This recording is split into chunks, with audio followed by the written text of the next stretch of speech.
Vừa tên ạ. Ê, chào Vinh về khai vậy. Đấy, đấy. Chào Vinh, chào Vinh. Chào Vinh. Vừa tên ạ. À đây lớp bư ra nè. À đây. Tí tiết đánh tam rồi. Tí tiết phải đánh tam thì.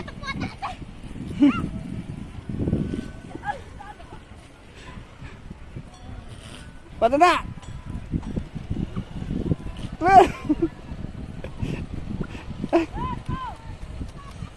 Tới tới chậm con của mông kia tới chậm con của mông kia đấy đó lướt đấy đó tới chậm tới tới đó tao đó tao lên tao lên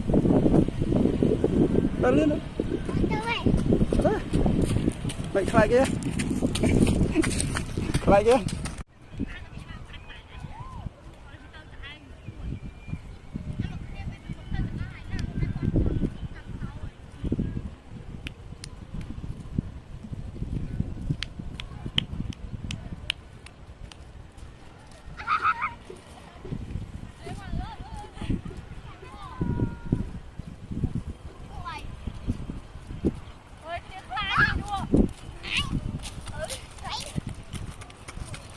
vừa tên ạ.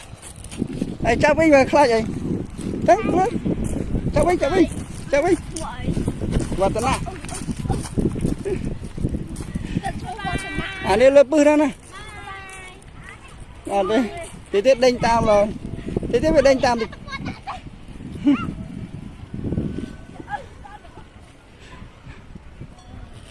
Vừa tên ạ. Lên. Tới tới chậm con của mông kia tới chậm con của mông kia đấy đó lướt đấy